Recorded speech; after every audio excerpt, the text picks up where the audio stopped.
What do you make of the markets today gaining about 15 points?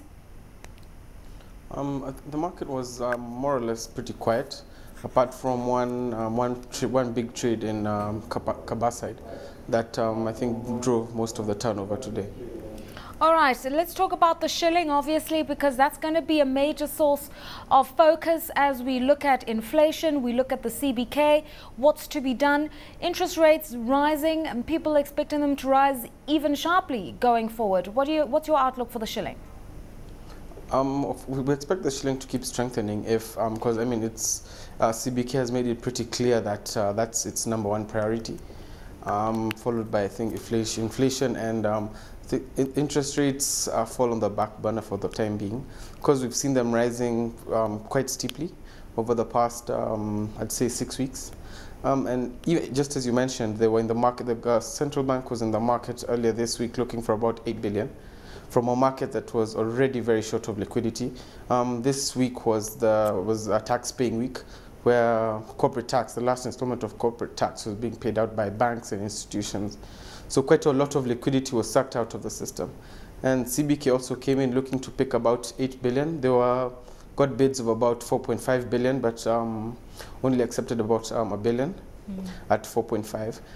And the auction was also held yesterday for the 2-year and 15-year paper.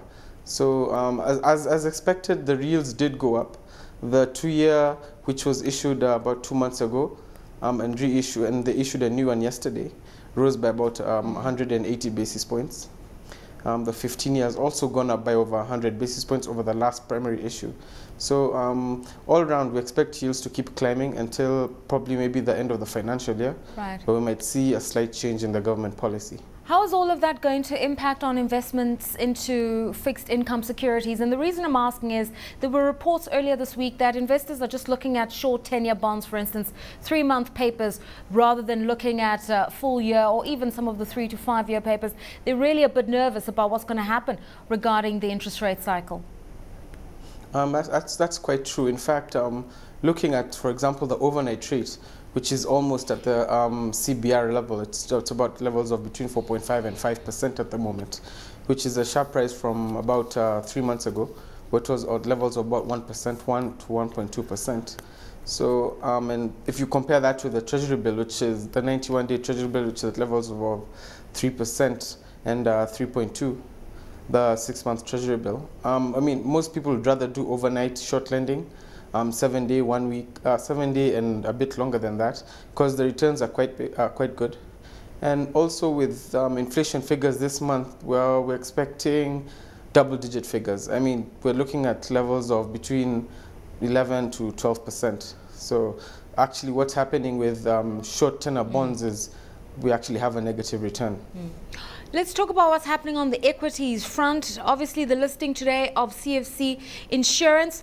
It's the second company in the history of the NSE, at least the recent history, that's been allowed to come in on an introduction status. So not effectively trading shares to raise capital, just to set a price. Yeah, pretty true. It didn't have much of an effect on the market, although it's a good step. It's the 4th insurance company to be listed, and we're also expecting CIC Insurance in the first quarter of next year. All right, what do you make of the valuation of their shares? Somewhere in the region of 15 Kenyan shillings to 20 Kenyan shillings. Is that reasonable, fair value? Yeah, I think it's pretty reasonable, and we actually expect quite a bit of interest in that, especially there are those who are already holding these in the market, because they've been trading on the OTC market for quite a while, and they'll actually make a killing when this listed later on next year. I mean, obviously the insurance sector now coming under the spotlight because of this 4th listing, and people raising questions as to whether or not the market is ripe. There've always been liquidity issues for the insurers. They've always underperformed when you compare them to the banks. And just in general, in terms of the growth of the sector in Kenya, life insurance sells well, but not medical insurance, not short-term insurance. Consumers aren't biting, and with inflation rising, there's a fear that there's just not going to. I think the insurance sector has grown in leaps and bounds over the last, let's say, between 5 to 10 years. And we expect it to keep growing with a strengthening middle class. So, which we expect to drive the insurance industry. As you mentioned, medical is not has not always been a strong selling point, but with more and more companies taking up medical insurance for their employees, we do expect it to grow and to show stronger results going forward.